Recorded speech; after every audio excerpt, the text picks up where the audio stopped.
Kings temple అంటే ఒకడు రాజనాల్లాగా ఉంటాడు. సామీల్ పట్ట. అదే శామ్యుల్ పట్, వాడి మీద కూడా వీడియోలు చేశాను నేను. వాళ్ళ వైఫ్ లిప్స్టిక్ వేసుకుని, అవునవునవును, వాళ్ళ వైఫ్ ఇప్పుడు వాళ్ళ కూతురు. వాడి దగ్గర కూడా చేశారా? అంటే అక్కడికి వెళ్ళారు. వెళ్ళాను. వాళ్ళు దగ్గర కాన్ఫరెన్స్ ఎక్కువ పెడతా ఉన్నారు. నేను ఎందుకు వాళ్ళ దగ్గరికి వెళ్ళేవాడిని అంటే, ఫారినర్స్ నుంచి ఎక్కువ పిలిపించేవారు. క్రెఫ్లో డారర్ కానీ, బిల్విన్సన్ కానీ, ఈ వీళ్ళందరినీ పిలిపించేవాళ్ళు. హరిహర కళాభవన్లో పెట్టేవాళ్ళు. అందులో డబ్బులు కట్టాలి. 3 డేస్కి 1000, 1500 ఇలా ఉంటుందన్నమాట. అలా డబ్బులు కట్టేసి వెళ్ళేసి అక్కడ చూసుకున్నాను వాళ్ళ కోసం. అంటే వాళ్ళు బాగా ఎక్కువ ఫెయిత్ గురించి చెప్పేవారు అని చెప్పేసి. అంటే ఒక్కొక్క పర్సన్ అక్కడ 1000-1500 పే చేయాలి. ఆ సెమినార్లో అటెండ్ అవ్వాలంటే డబ్బులు పే చేయాలి, ఫ్రీగా ఉండదు ఎంట్రీ. ఇప్పుడు ఈ కల్వర్ సతీష్ దగ్గర మీకు ఫుల్ టైం చేస్తే 5000 ఇచ్చారు. మళ్ళీ అందులో దశం భాగం తీసుకోలేదు వాళ్ళు? ఇవ్వాలి కదా. తీసుకున్నారా? వాళ్ళు తీసుకునేది మనం ఇవ్వాల్సిందే, ఇంకా కంపల్సరీ తీసుకోవాల్సిందే, ఇంకా ఇవ్వాల్సిందే. అది 5500 మళ్ళీ. విక్రమార్కుల్లో రవితేజ లెక్కలాగా బ్రహ్మానందం ఇచ్చినట్టు ఆ బ్రహ్మానందం వచ్చి చిన్నప్పటి నుంచి అందా మోసం అంటాడు కదా. అవును. మీతో చేపించుకునేదే వెట్టి చాకరీ, ఇచ్చేదే ముష్టి 5000, మళ్ళీ దాంట్లో దశం భాగం వాళ్ళే. అవును. అది ఏంది, దశంభాగం మంత్లీ. మళ్ళీ మీకు ఎవ్రీ సండే ఆఫరింగ్స్ ఉంటాయి కదా, దాంట్లో మీరు కూడా వేయాల్సిందేనా? ఇవ్వాల్సిందే, ఆఫరింగ్స్ ఇవ్వాలి. ఇంకా 5000 వాళ్ళకే వెళ్ళిపోతాయి కదా. అంతే. అండ్ మిగిలింది నాకు తెలిసి మహా అంటే ఎంతో కొంత మిగులుతుంది. ఆ మిగిలింది కూడా నేను అప్పుడు నాకు ఎక్కువ బుక్స్ మీద ఎక్కువ ఇంట్రెస్ట్ ఉండేది. అన్న బాగా అప్పుడు బుక్స్ బాగా ఎక్కువ చదివేవారు. మాకు కూడా చెప్పేవాళ్ళు, అంటే పర్సనల్ మీటింగ్ జరిగేటప్పుడు కూడా బుక్స్ ఇవి ఇంపార్టెంట్, ఇవి నన్ను ఇన్స్పైర్ చేసాయని చెప్పి చెప్పాను.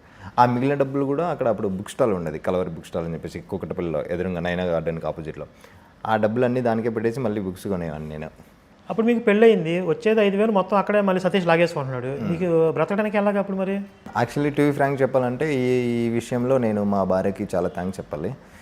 అంటే తను నాకు సపోర్ట్ చేసి నేను ఎవాంజలిస్ట్ అవుతాను అని అంటే తను కూడా సహాయం చేసి తను జాబ్ చేసేది. ఇంకెప్పుడైతే తను ఇంకా ప్రెగ్నెంట్ అయ్యి మా ఫస్ట్ పాప పుడుతున్న టైంలో ఇంకా తను డౌన్ అయిపోయిన తర్వాత ఇంకా ఆపేసాను.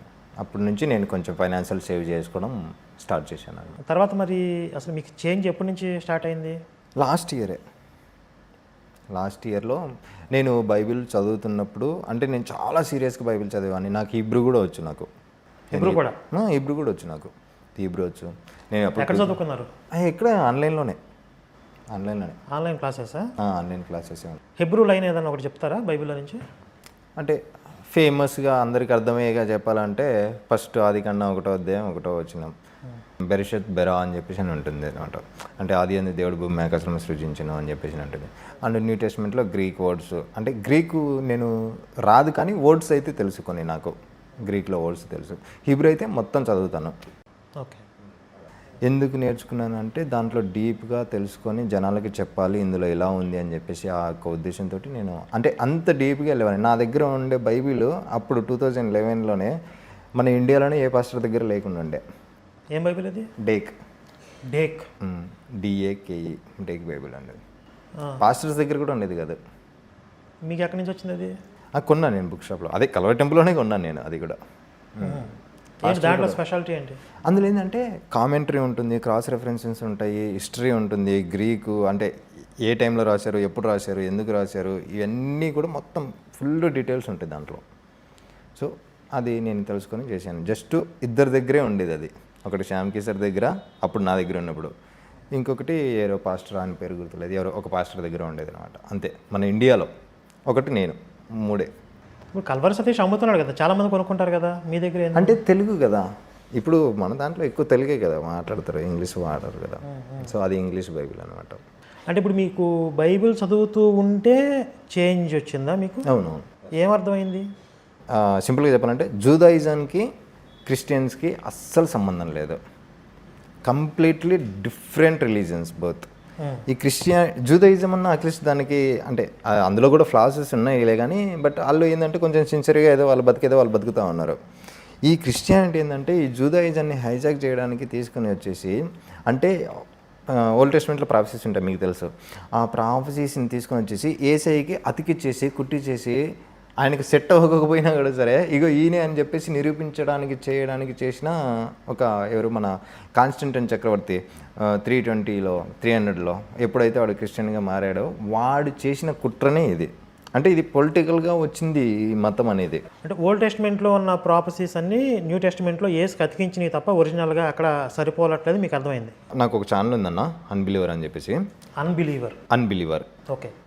అందులో నేను ఛాలెంజ్ చేశాను. నేను నా నెంబర్ కూడా ఉంటుంది అందులో. 300 ప్రాఫెసీస్ జీసస్ ఫుల్ఫిల్డ్ అని చెప్పేసి వీళ్ళు చెప్తా ఉంటారు. నేను 300 కాదు కదా, ఒక్కటి నాకు చూపించండి. అందులో ఆర్గ్యుమెంట్స్ కూడా ఉంటాయి. చాలామంది నాకు ఫోన్ చేసిన వాళ్ళు ఉంటారు, వాళ్ళతో మాట్లాడినట్టుగా అవి కూడా పెట్టేశాను నేను, ఆడియో కాల్స్ కూడా పెట్టేశాను నేను. ఒక్క ప్రాఫెసీ కూడా ఫుల్ఫిల్ అవ్వలేదు. జీనాలజీతో సహా ఆ వంశావళితో సహా నేను మొట్టమొదటి మత్తయి మొట్టమొదటి అధ్యాయం మొట్టమొదటి ఆ వంశావళిలోనే అసలు ఏ సంబంధం లేదు. ఆయన ఒరిజిన్కి పుట్టలేదు. మొత్తం ఏంటంటే మిస్ట్రాన్స్లేట్ చేసుకొని రాసుకునేటివి అవన్నీ, మిస్కోట్ చేసుకొని రాసుకునేటివి అవన్నీ. అయితే ఇప్పుడు ఈ మధ్యకాలంలో మేము బైబిల్ తరగతుల్లో తీసుకున్న ఒక సబ్జెక్టు, దానికి జాన్ పాల్ అనే పాస్టర్ కౌంటర్ అవ్వడం, దానికి మళ్ళీ మేము తిరిగి రీకౌంటర్ అవ్వడం, ఇవన్నీ జరుగుతున్నాయి. అవును. ఆయన మిస్ అయిన 18 years గురించి. అవునవును చూశాను. అది మీకు బైబిల్ చదువుతున్నప్పుడు దాని గురించి ఏమైనా డౌట్స్ వచ్చాయా? అప్పుడు వచ్చేటివి, కానీ అప్పుడు క్వశ్చన్ చేయలేదు కదా. ఇప్పటికీ కూడా అది ఒక మిస్టరీగానే ఉంది, మనకు తెలియదు ఇంకా అంటే ఏం జరిగిందో ఏందనేది మనకు తెలియదు. అయితే అందులో ఇంకొక విచిత్రం, యేసు తండ్రి చనిపోయి ఉంటాడు కదా బహుశా, జోసెఫ్. ఆయన చనిపోయిన సందర్భం బైబిల్లో ఎందుకు రాయలేదు అని మీకు ఎప్పుడైనా డౌట్ వచ్చిందా? అవును వచ్చింది. అంటే బైబిల్లో ఫస్ట్ ఎప్పుడైతే పుట్టుతాడో అప్పుడు తప్ప తర్వాత ఆయన ప్రస్తావన లేదు, ఆయన పేరు లేదు, ఏమీ లేదు. ఏదో 2-3 చోట్ల 12 ఏళ్ళప్పుడు అంతే యెరూషలేంలో తప్పిపోతే అక్కడికి వచ్చి వెతికారు, 2 కలిసి వచ్చారు అని చెప్పేసి చెప్తారు అంతే. ఇంకా తర్వాత ఆయన ప్రస్తావన లేదు, ఆయన పేరు లేదు. ఎందుకని లేదు? ఎందుకంటే అప్పుడు యేసు అక్కడ లేడు. ఓహో ఓకే. యేసు తండ్రి చనిపోయినప్పుడు యేసు అక్కడ ఇజ్రాయెల్లో లేడు. అవునవును కరెక్ట్, వాళ్ళ మదర్ ఉంటారు, అందుకే ఎత్తేసారు. ఓకే. ఆయన తండ్రి చనిపోయినా తిరిగి వచ్చాడు ఈయన మళ్ళీ 30 ఏళ్ల దగ్గర నుంచి. మళ్ళీ అప్పుడు 3 సంవత్సరాలు రాశారు. తర్వాత నా మీద ఏదో డిబేట్స్ చేయాలి, నన్ను ద్వేషించానని చెప్పారు కదా, ఏంటి అసలు?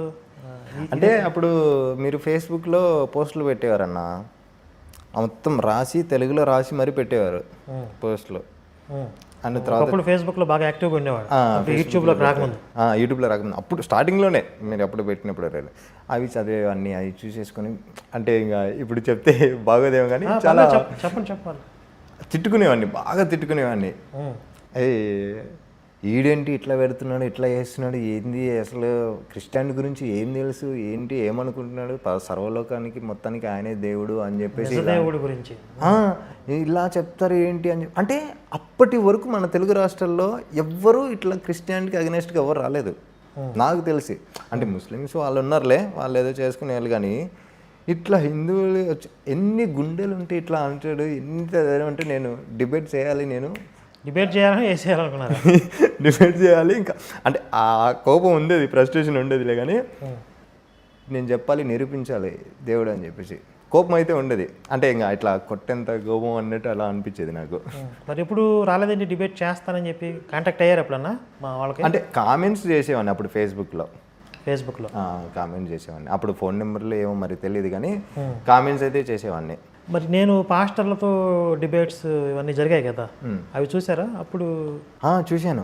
అప్పుడు నిజంగా కొన్ని పాయింట్స్ నాకు రక్షణ టీవీలో లైవ్లో మీరు కొన్ని పాయింట్స్ పెట్టారు. అంటే ఇక్కడ ఇలా ఉంది కదా పాత నిబంధనలో, మరి ఇక్కడ ఇలా ఉంది అని చెప్పేసి మీరు 2 పాయింట్స్ రైజ్ చేశారు. ఎవరితోటి? ప్రవీణ్ పగడాల ఉన్నాడు, వడ్డే నవీన్ అని, బీబు అని, వాళ్ళతో చేసినప్పుడు నాకు అప్పుడు ఒక అనిపించింది, అవునా అని చెప్పేసి నేను తీసి చూస్తే నిజంగానే ఉంది, మీరు చెప్పిందే ఉంది. కానీ అందులో కూడా ఆన్సర్స్ ప్రవీణ్ అన్న చెప్పింది మొత్తం అదేదో సమర్థించుకోవడానికి చేసినట్టు అనిపించింది నాకు. యాక్చువల్లీ టు బి ఫ్రాంక్ చెప్పాలంటే నేను కూడా అన్నకి చాలా ఇష్టమైన అన్న అంటే నాకు కూడా చాలా ఇష్టం ఉండేది. ఆయన చనిపోయినప్పుడు కూడా నేను బాధపడిన వ్యక్తులలో నేను కూడా ఒకరిని. ఆయన చనిపోయినప్పుడు మీరు క్రైస్తవంలో అప్పుడు అందులో ఉన్నారు? క్రైస్తవంగా ఉన్నారు. సో అప్పుడు తర్వాత నేను అనిపించింది, అది ఏంటి ఇలా ఉంది అని చెప్పేసి. అంటే టు బి ఫ్రాంక్ నేను old testament new testament compare చేయడానికి కారణం మీరు ఒకటి ఇలా అక్కడ ఉంది కదా ఇక్కడ ఉంది అని చెప్పేసి అన్నప్పుడు నేను కూడా మళ్ళీ సీరియస్గా ఫోకస్ చేసేసి మొత్తం అన్ని ప్రాసెస్ మొత్తం నేను స్టడీ చేశాను. ఒరిజినల్ హీబ్రూలోకి ఇక్కడ వీళ్ళు ట్రాన్స్లేషన్ చేసినానికి మొత్తం కంపేర్ చేసేసుకున్న తర్వాత రియలైజ్ అయ్యాను. అంటే మీరు ఇండైరెక్ట్గా నన్ను బయటికి లాగేశారు.